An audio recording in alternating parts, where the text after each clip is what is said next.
Hello viewers, Sarasu சமையலில் இன்றைக்கி நம்ம பார்க்க போகிறது சாஃப்ட் இட்லி. நான் இந்த இட்லி உங்களுக்கு ஆல்ரெடி நான் முன்னாடியே கொடுத்துருக்கேன். இருந்தாலும் இது கொஞ்சம் டிஃப்ரெண்ட்டாக பண்ணலாம். இந்த மாதிரியும் நீங்கள் ட்ரை பண்ணி பாருங்கள். அதுக்காக நான் இன்னொரு தடவை உங்களுக்கு இட்லியை இன்றைக்கி பண்ணி காட்ட போகிறேன். இட்லிக்கு என்னென்ன வேணும்னா, புழுங்கல் அரிசி ஆஸ் யூஸ்வல் நம்ம புழுங்கல் அரிசி தான் எடுப்போம். இது அந்த குண்டு அரிசி இட்லி அரிசியாக இருந்தாலும் பரவாயில்ல, 5060 அரிசியாக இருந்தாலும் பரவாயில்ல. 5060 அரிசி, பச்சரிசி, உளுந்து, தேவையான அளவு உப்பு, இவ்வளோதான். இந்த அளவு புழுங்கல் அரிசி 5 பங்கு. நான் இந்த டம்ளரில், இப்போ டம்ளர் சொன்னால் தான் உங்களுக்கு கரெக்டாக தெரியும். இந்த டம்ளரில் 5 டம்ளர் எடுத்திருக்கேன். 5 டம்ளருக்கு 1 டம்ளர் பச்சரிசியும் அதே மாதிரி 5060 அரிசியை எடுத்துக்கோங்க. 1 டம்ளர் பச்சரிசி, 1 டம்ளர் உளுந்து. இந்த உளுந்து ஒரு சில உளுந்து நல்லா பொங்கும், அதனால் இது நல்லா பொங்குற உளுந்துங்கனால நான் 1 டம்ளர் போட்டிருக்கேன். உங்களுக்கு உளுந்து மாவு குவான்டிட்டி கம்மியாக வரும் அப்படின்னு ஃபீல் பண்ணிங்கன்னா இன்னும் கொஞ்சோண்டு ஒரு 2 ஸ்பூன் சேர்த்து போட்டுக்கோங்க. உப்பு.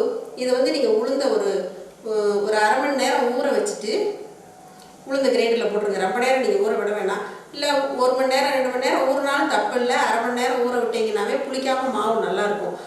அதுக்கப்புறமா அரிசி உளுந்தையும் அந்த உளுந்து ஊற வைக்கிற டைம்லேயே ஊற வச்சுருங்க. எல்லாமே சேர்த்து 1 மணி நேரம் ஊறினாவே போதும். ஊறினதுக்கப்புறமா நல்லா மாவு அரைச்சிட்டு, நான் இப்போ ஆல்ரெடி மாவு கரைச்சி எடுத்து வச்சுருக்கேன். கரைச்சி நல்லா முத நாளே அரைச்சிட்டு ஒரு 10 மணி நேரம், 8லேருந்து 10 மணி நேரம் இதை நம்ம புளிக்க விடலாம். நல்லா புளிக்க வச்சுட்டு நான் இதை வச்சுருக்கேன். இப்போ நான் இதில் உங்களுக்கு இந்த மாதிரி இந்த பாருங்க, மாவு இந்த கன்சிஸ்டன்சியில் இருக்கணும் ஊற்றும் போது. அதனால் ரொம்ப ரொம்ப கெட்டியாகவும் கரைக்காதீங்க. அதே மாதிரி மாவு இட்லி ஊற்றும் போது இந்த மாவு நீங்கள் அடியில் விட்டும் கரண்டியை விட்டு கலக்காதீங்க. நான் முன்னாடியே உங்களுக்கு இட்லிக்கு சொல்லியிருக்கேன். இட்லிக்கு ஒரு சிலர் வெந்தயம் தேவையில்லையான்னு கேட்பீங்க. வெந்தயம் ஒரு 2 ஸ்பூன் தாங்க நம்ம போடுறோம். அந்த வெந்தயத்தை நம்ம எதில் வேணால் சேர்த்துக்கலாம். வெந்தயத்தை போட்டிங்கன்னா லைட்டாக கொஞ்சம் பிசுபிசுப்பாக இருக்கிற மாதிரி இருக்கும். வெந்தயம் உடம்புக்கு நல்லதான், வேணுங்கிறவங்க சேர்த்துக்கோங்க. இல்லைன்னா நீங்கள் வெறும் இட்லியாகவே வெறும் உளுந்து மட்டும் போட்டுட்டு ஊற்றிக்குவோம். நான் ஆல்ரெடி இட்லி பானையில் தண்ணி ஊற்றிட்டு முன்னாடியே நான் காய வச்சு வச்சுருக்கேன். அதனால் உடனே ஊற்றிடுறேன்.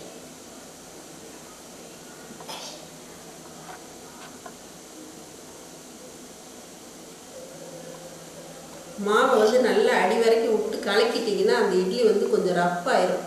அதனால் நீங்கள் கலக்காமல் அப்படியே சாஃப்டாக அப்படி லேசாக அப்படி கலக்கணும்னு நினச்சிங்கன்னா இப்படி லேசாக கலக்கிங்கன்னா போதும்.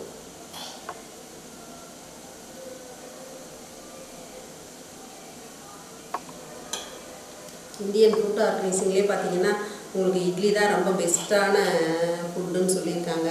அதனால் நம்ம இட்லியை கொஞ்சம் டிஃப்ரெண்ட்டாக ட்ரை பண்ணுவோமே அப்படின்ட்டு எனக்கு இது ஒரு பொண்ணு சொன்னாங்க. எங்கள் வீட்டுக்கு வர பொண்ணு ஒருத்தவங்க சொன்னாங்க.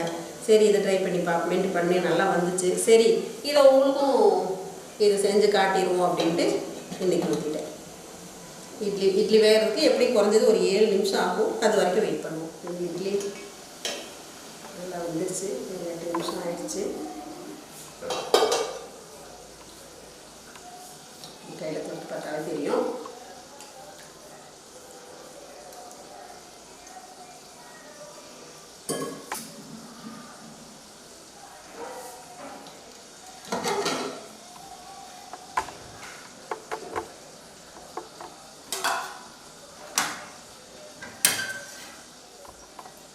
லைட்டாக அந்த மேலே துணியிலே நீங்கள் குக்கர் தட்டில் ஊற்றுற மாதிரி இருந்தால் பிரச்சனை இல்லை. துணியில் ஊற்றுனீங்கன்னா திருப்பி போட்டும் லைட்டாக தண்ணி தெளிச்சிட்டிங்கன்னா கொஞ்சம் கூட ஒட்டாமல் உங்களுக்கு இட்லி வந்துடும். துணியில் துணி கூட ஒட்டாதுங்க.